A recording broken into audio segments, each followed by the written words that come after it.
Hi, Kris. Welcome. It's so nice to have you today. I am so happy to be here, Holly. Thank you. Yes, and we are digging into all things storytelling, but we were sort of chatting before. It's like with a little bit of a twist to answer a question that I think we all struggle with. But before we sort of get into all the nuts and bolts of that, I would love for you to tell your story because it is such an amazing one, and you have such an amazing background where you're bringing all this goodness to us today. So tell us a little bit about you and what you do. Thank you so much. So my name's Kris. I run a business called Red Door Designs in Portland, Oregon. I've been doing this work for 20 years under the umbrella of Red Door Designs. So I founded it, 21 years ago now, which is crazy to think about. I started out my career really heavily focused on graphic design and visual storytelling. And over the years, what I learned was that unless you have the verbal story down pat and very clearly and very concisely, no graphic design is going to work for you unless you've got the storytelling as the foundation. So you've got, clear and simple words to communicate what you do.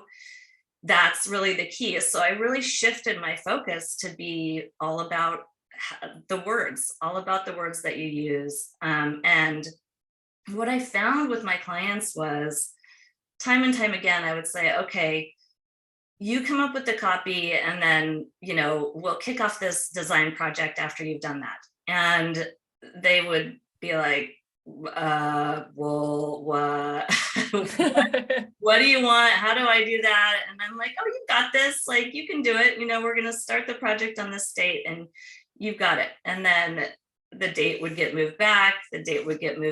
And so I just really recognized that the biggest challenge and the biggest headache and the biggest pain point for all my clients was the copywriting piece. So I just made it my mission to figure out how to do this in a simple way so it wasn't so frustrating. And the reality is, like, I understand the frustration and the headache of it because I've dealt with it myself for my own business. And so it was driven by this desire to help my clients, but it fundamentally helped me as well. And so I think one of my gifts is just around simplification and making things like ridiculously simple. And I love that I get to do it with copywriting because people feel like it's such a hard thing to do. So it's great when people understand kind of that there's a rhyme and a reason and there's a formula behind it. And there's all kinds of ways to be creative within the formula. But once you know the formula, you don't have to procrastinate with your copy anymore. It actually becomes fun because you know what to say and you know what people respond to. And a lot of it is about kind of simple psychology. Yeah, I love that. And I think we can all relate to the story of, hey, it's time to write that sales page. If you're like me, you put it off to like the weekend or like the last possible date. And then you look at it and you're like, there's so much text. Like, what the heck do I say? So I want to jump into a couple of just like tactical tips, but can you just like reiterate for us? I know we've all heard it, but like, why is it really important to tell a good story? It is critical as somebody who is self-employed and wanting your business to grow and wanting to make money. It's critical to be telling stories for a lot of different reasons, but the most important reasons are because we are wired for, we're humans and we're wired for story. We've been sitting around the fireside from the beginning of time, telling stories to each other. So we're really wired for them. The other thing is our brains find stories 100% irresistible. We cannot help but be pulled in. When we hear the beginning of a story, our brains can't help but engage. And so if you use story in your business, like, how powerful is that?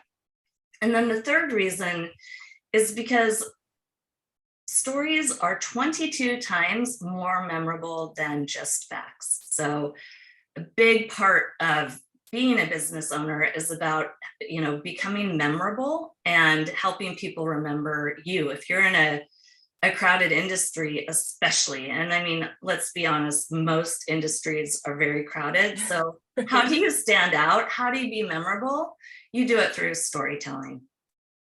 Yeah, I love that. I think that's really important. And I love a good fact because I feel like that's like, okay, I need to learn how to tell a story, but then how do I actually do that? And I know you mentioned that you're known for keeping it simple and really helping give us a framework for what that looks like. So if you were going to sit down and we were talking before, like really answer the question when your neighbor or someone in the elevator asks you, Kris, what do you do? How do you create the story that answers that question? Well, the answer to that question is keep it really short and concise, number one. And you've got to create what people might call a tagline or a one-liner. Either way, it is like the shortest type of story you can tell. And I'm gonna walk you through how to do that. But the people that I work with, often they'll say, when people ask me what I do, I cringe, I freeze, I either go into way too much detail or I just skim over it with a 2-word answer and then we move on to something else. And so what I want for you is to not get stuck in that conundrum. And the process is actually beautifully simple. And so I'm just going to walk you through it here, but I don't want you to feel like you have to write all this down because this whole process is part of my freebie. So I'll kind of show you how to do that. It's at claritywithkris.com, but there's a recording of how to do this if you kind of want to dig deeper into it. So every story that you've ever heard or every movie that you've ever watched or book you've ever read begins with a hero that has a problem. So that's how we begin the answer to that question. And then I'm going to tell you the formula for story, and then I'm going to show you how that translates into answering the question, what do you do? So every story begins with a hero who has a problem. Then about 20 minutes into the movie, that hero meets a guide who has a solution and a plan to solve the problem. And then toward the end of the movie, that hero finds success and avoids failure. But what keeps us engaged is we're not sure if that hero is going to find success or are they going to fail. And so we can't disengage until we know the end of the story. So that's the fundamental formula of storytelling. Now, granted, I have simplified it in a big way, but that's what I love to do. So here's how that translates into the answering that question, what do you do? So let's just pretend I was a parenting coach and someone said, hey, what do you do? I would say, okay, you know how many toddler moms are overwhelmed because there aren't enough hours in the day to get it all done? I help them change their relationship with time so they can parent with more joy, peace, and connection. And notice how short and sweet that is, but I haven't lost you at any step of the way. That is the shortest story ever written right there. But the beauty of it is it contains everything that I just walked you through. So it begins with a hero who has a problem. Many toddler moms feel overwhelmed because there aren't enough hours in the day to get it all done. That is a problem. You've identified who your hero is, and you've identified the struggle or the problem that they're dealing with. And then part 2 is you position your service as the solution. And that shows that you are the guide here in this story. So I help them change their relationship with time. That sentence right there shows I am the guide and this is my solution. My solution is I help them change their relationship with time. And then the third part of every story is that hero finds success. And so that's our job as the guide in the story, is to show them what success looks like. And And in this example I'm sharing, so they can parent with more joy, peace, and connection. So I'm going to repeat the whole thing again, just so you can kind of digest it and dissect it. So many toddler moms feel overwhelmed because there aren't enough hours in the day to get it all done. I help them change their relationship with time so they can parent with more joy, peace, and connection. Like, how great if you're at a cocktail party or you're at a coffee shop and you ask somebody that question and they answered you in that way, you'd say, oh, tell me more. It would be the beginning of a very rich and fruitful conversation, and way more enjoyable for both people, whether they're your ideal client or not. It just makes socializing way easier. And if they're your ideal client, then they're like immediately like, you've got your stuff together, you know how to solve my problems, sign me up. Yeah, I think anyone listening is like, oh my God, can you please just write that for me? Because I feel like it's so hard to write it for yourself. But I think another one of the mistakes, at least that I see, and that has been, interesting as we sort of like build out actual like written copy and website copy, is it's one thing to communicate it in person, but it's another thing to also communicate it like on a page. So what are some of the maybe mistakes or lessons learned that you see when somebody's trying to tell their story, let's say on their website or a sales page? Well, I want to tell you a little secret, and this will let you off the hook in a big way. So good copy is actually conversational copy. So if you feel comfortable saying it out loud, then put it on your website the way that you would say it. I think it's so refreshing to go to a website and feel like you're actually having coffee with the person who wrote that website, because they're casual, they're conversational. So I would say don't write any differently than you would speak this to people. That's why this process is so powerful, is that you write it and you practice saying it out loud, but they're kind of one and the same. So I would say one of the mistakes that people make, I'm going to say a few mistakes that I see commonly. Number one is just, people make their copy too formal. We want to keep it very casual, very conversational. Number two, we unknowingly, this is so common, 99% of the websites on the internet have this issue. We unknowingly position ourselves as the hero of our own story versus the guide. And there's only room for one hero in the story. You are the guide, your client or your customer is the hero. When you position yourself as the hero in the story, you kick them out.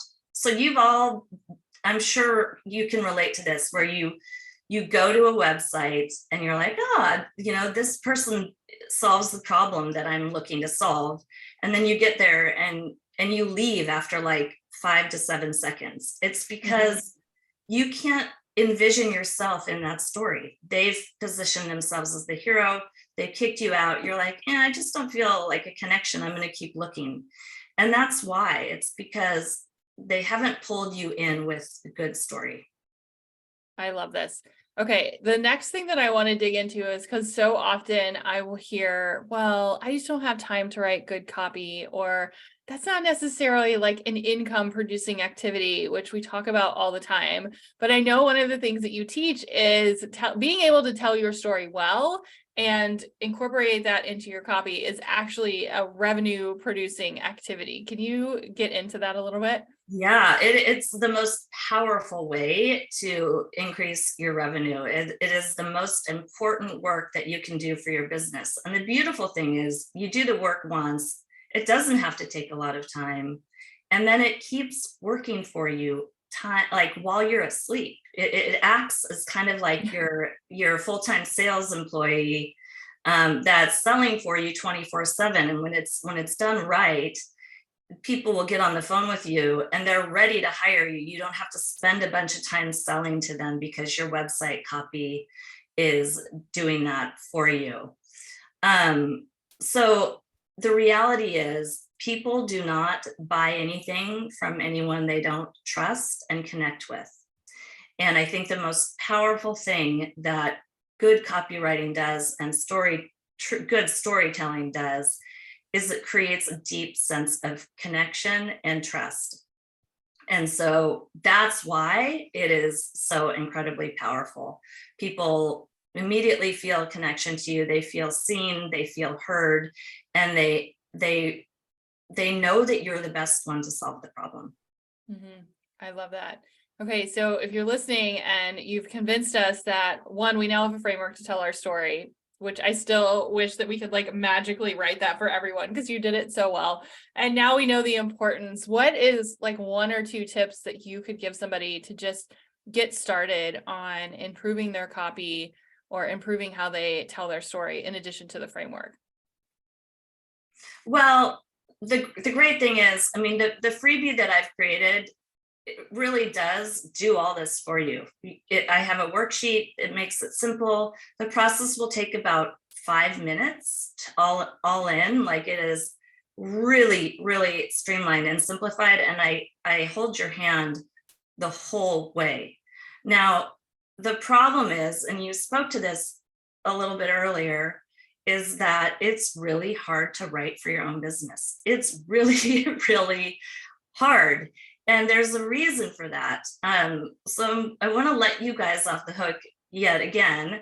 The reason is because of the bottle effect. So when you are your own business, you are so close to it that it's literally like trying to read the label of the bottle when you're inside the bottle. You can't get outside the bottle to read the label. It's physically impossible. And that's why that's why with this work, it is so important to have, work with an expert or work with a guide or work with, somebody who can help read that label for you from outside of the bottle. And once you go through my worksheet, you can schedule a call with me and I'll review this with you and we'll totally nail it and get it dialed in. So you can answer that question, what do you do? But the beautiful thing about this is once you've answered that question, then what? Okay, that's great. You can answer the question. Then you take that same copy and you add it to your email signature. You add it to the header of your website. You put it on your LinkedIn profile. You use the formula for your Instagram posts. Like it's just the gift that keeps on giving. And for the business owners that I work with, and I'm sure your audience can relate to this, like there's just so much to do when it comes to managing your business and your family and life and schedules and appointments. So anytime you can learn a framework like this and create your kind of core tagline, a storytelling tagline that you don't have to do over and over again, like that's going to work to help you grow your business. Like that's a no-brainer. Sign me up for that. So I don't know if that answers your question, but yeah, no, I love that. And I always say, like, once you nail it, it gets so much easier, right? Because one of the things that we always teach is like, put yourself out there, go network, tell people what you do, share your story. But if you're fumbling over your words, then all that work that you're doing to, get on podcasts or speak in groups is not going to be as powerful as it could be. And I think it obviously will help more people that are the right people if they can understand your story. So helpful. I'm so excited to apply the framework myself. So before the end of every episode, we like to do some rapid fire questions. And my first question is, where is your favorite place to holiday any time of year? Oh, I would have to say San Diego. I was born in San Diego and I didn't grow up there, but I have a lot of family there and the weather is amazing. And I took my 4-year-old son there last year to Legoland, which was mind-blowing. So fun. Yeah. That's so fun. Ironically, we actually took our girls to San Diego when they were 4. Like we rented a house and spent a week there and it was really cool.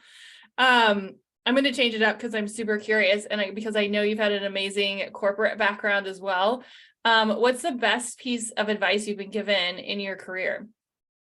or Oh most my gosh. memorable, or something that you remember that helps you along the way? Best is kind of extreme. I think the thing that comes to mind is just a reminder, and I was having actually a conversation about this yesterday, in that you don't have to be the absolute best at what you do. You just have to do it in your own way. And nobody can replicate that. When you're your own business, like, you've got to just remind yourself that, I guess this is like a way to combat imposter syndrome, in that reminding yourself that, you know, through your lens and through your experience, that is, nobody else can repeat that, and that those natural people that are drawn to you are going to come and they need you. Yeah, I love that. If you had to choose between a good book and a good movie, what would you choose? 100% a good movie, and specifically a documentary. I'm like a documentary junkie. I love learning, and I love storytelling, and I feel like documentary to me feels like kind of like it's a great leisure activity, but I'm also learning. It feels like productive in a funny way. Yeah. It's like the best of both worlds. That's actually what I would choose as well. Okay, I know that you have this amazing resource waiting for us. Tell us where we can connect with you, learn more, and we'll obviously put all this in the show notes, but where we can download the guide to create our own framework. To create your own storytelling tagline, go to claritywithkris.com, and that's Kris with a K. So claritywithkris.com. You can go through it. There's a 5-minute video, and it's a whole toolkit. You've got a worksheet. It does not take long. It's super fun. And then you can get my support on the back end, one-on-one. So it's really valuable. It doesn't cost you a penny. And then my main website is reddoordesigns.com. That's reddoordesigns.com. And this is for people who are not interested in DIY. They want their website copy done, and they want it done for them, but they kind of want it to really sound and be aligned with their own voice. So my process is, it's a one-on-one done for you / done with you process that will allow you to have copy that sells for you in 2.5 hours. So that's amazing. Yeah, it's great. It's like, I wish I had this years ago. I mean, I feel like you just sold me on the 2.5 hours. I'm like, wait, can we talk about this more? We'll have to have like a second episode. I'd love to. Yeah. Yeah. So we'll put all of this in the show notes. If you guys have any questions, go connect with Kris. And thank you so much for sharing your story. Thank you for having me. I had a great time. Thanks, Holly.